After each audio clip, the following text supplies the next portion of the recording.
Sections 9.1 and 9.2 provided several examples that illustrated how hypotheses and decision rules for tests of the population mean or population proportion are formulated. In these examples, we determine the critical values by first specifying the significance level alpha, the maximum allowable probability of committing a type 1 error.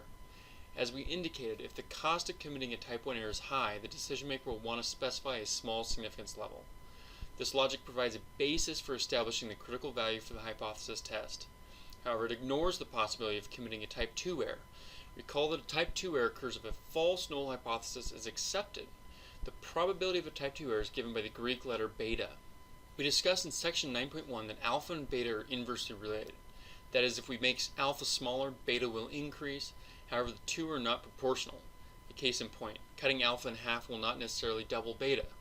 Once alpha has been specified for a hypothesis test involving a particular sample size, beta cannot also be specified. Rather, the beta value is fixed for any specified value in the alternative hypothesis. Therefore, beta is not a single value. It depends on the selected value taken from the range of values in the alternative hypothesis. Because a type 2 error occurs when a false null hypothesis is accepted, there is a beta value for each possible population value for which the alternative hypothesis is true. So to calculate beta, we must first specify a what-if value for a true population parameter taken from the alternative hypothesis. Then beta is computed conditional on that parameter being true. Keep in mind that beta is computed before the sample is taken, so its value is not dependent on the sample outcome. I think an application will help clarify this concept. Westberg Products designs, manufactures, and distributes products for customers such as Lowe's and Home Depot. Westberg has developed a new low-cost energy-saving light bulb to last more than 700 hours on average. If a hypothesis test could confirm this, the company would use a greater than 700 hours statement in its advertising. A type 2 error will occur if the false null hypothesis is accepted. Null hypothesis is false for all possible values of mu greater than 700. Thus, for each of the infinite number of possibilities for mu greater than 700, a value of beta can be determined. Note, sigma is assumed to be a known value of 15 hours in this case.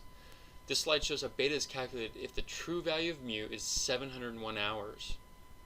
By specifying the significance level to be 0.05 and a sample size of 100 bulbs, the chance of committing a type 2 error is approximately 0.8365.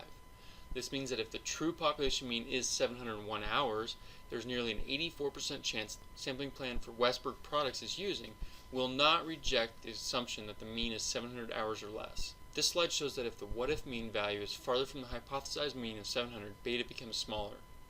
The greater the difference between the mean specified in the null hypothesis and the mean selected from the alternative hypothesis, the easier it is to tell the two apart, and the less likely we are not to reject the null hypothesis when it is actually false.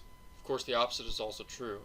As the mean selected from the alternative moves increasingly closer to the mean specified in the null, the harder it is for the hypothesis tested to distinguish between the two. Here we can also calculate beta such that mu is actually 704 hours. As you can see, beta decreased from 0.84 to 0.1539. And here's another example. So the National Federation of Independent Business has offices in Washington, D.C. and all 50 state capitals.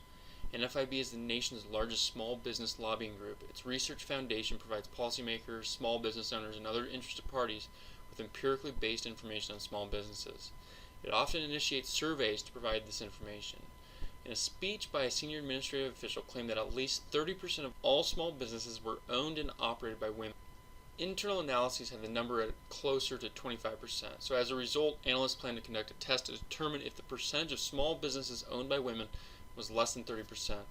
Additionally, they were quite interested in determining the probability, or beta, of accepting the claim of the senior administration official if in fact the true percentage was 25%. So a simple random sample of 500 small businesses will be selected. So here we specify the population parameter of interest, which is the proportion of female-owned businesses, P, and we'll formulate the null and alternative hypotheses. So the claim is that P is greater than or equal to 0.30.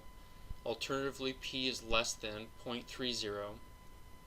Our significance level is 0.025. So we need to determine a critical value, or Z sub alpha, from the standard normal table or using Excel.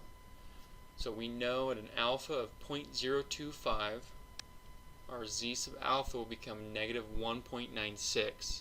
So we'll also calculate a P bar critical value, using that critical z-score. So the p-bar at an alpha of 0.025 is 0.2598.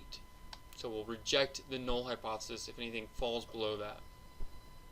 So our true p, the stipulated value, is 0.25.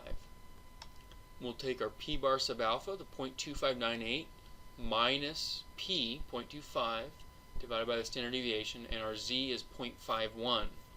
So we can use Excel or the standard normal table to find the probability associated with the z of 0.51, and that is 0.1950. So 0.5 minus that gives us a beta of 0.3050. So here we'd say there's about a 30 to 31% chance that the hypothesis test will accept the null hypothesis that the percentage of women-owned or operated small businesses is greater than or equal to 30% if in fact the true percentage is only 25%. So ideally we'd like to increase the sample size to improve that beta. So ideally we want both alpha and beta to be as small as possible. Although we can set alpha at any desired level for any specified sample size or standard deviation, the calculated value of beta depends on the population mean chosen from the alternative hypothesis and on the significance level. So for a specified sample size, reducing alpha will increase beta. However, we can simultaneously control the size of both alpha and beta if we're willing to change the sample size. So Westberg Products planned to take a sample of 100 light bulbs. We showed that beta is approximately 0.84 when the true population mean was 701 hours. So this is a very large probability and would be unacceptable for the company. However, if the company is willing to incur the cost associated with a sample size of 500 light bulbs, the probability of a type 2 error could be reduced. So this is a big improvement and is due to the fact that the standard error is reduced because of the increased sample size. In the previous example, we have been concerned about the chance of making a type 2 error. We'd like beta to be as small as possible. If the null hypothesis is false, we want to reject it. Another way to look at this is we'd like the hypothesis test to have a high probability of rejecting a false null hypothesis. This concept is expressed by what we call the power of the test. So when the alternative hypothesis is true, the power of the test is computed using the equation 1 minus beta. A graph called a power curve can be created to show the power of a hypothesis test for various levels of the true population parameter. Alright, so here's a power curve. This slide shows the power curve for Westberg Products Company, what we just looked at, for a sample size of n equals 100. As the true population mean increases, so does the power of the test. Alright, let's go ahead and open Excel file Apparel and answer the following questions. So in this example, the CEO of American Apparel indicated that the apparel store industry's average sales were $1,800 divided by 7, or approximately $257 per square foot. So we'll use that to formulate our null hypothesis. So we'll want to determine our z-critical, so norm.s.inv, and we're going to use alpha divided by 2 because it's a two-tail. So the resulting z-critical is negative 1.96. So to find the lower x bar, take our mean, population mean mu, 257.14, minus our z times sigma divided by square root n. Alright, so to find our lower x bar, we'll do our population mean mu minus our z critical times sigma over square root n. And for the upper tail x bar, we'll do the same thing, except we will add instead of subtract.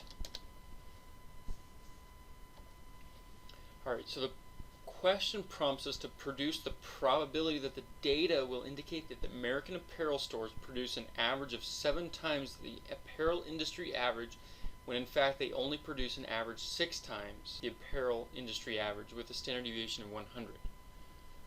So instead of 1800 divided by 7, we will use 1800 divided by 6. So here we'll be testing that the mean is equal to 300, the true mean. So now that we know the mean, we're going to find a z lower and a z upper.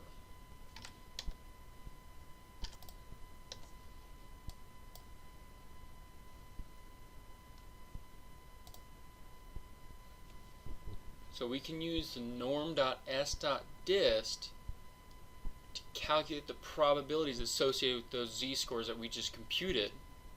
So we find the z upper to be 0.2164 and the z lower, the difference will give us the final probability.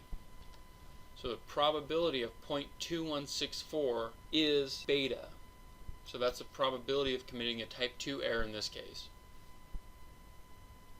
Alright, thanks for tuning in. That finishes up Chapter 9 and Business Statistics 207. Take care.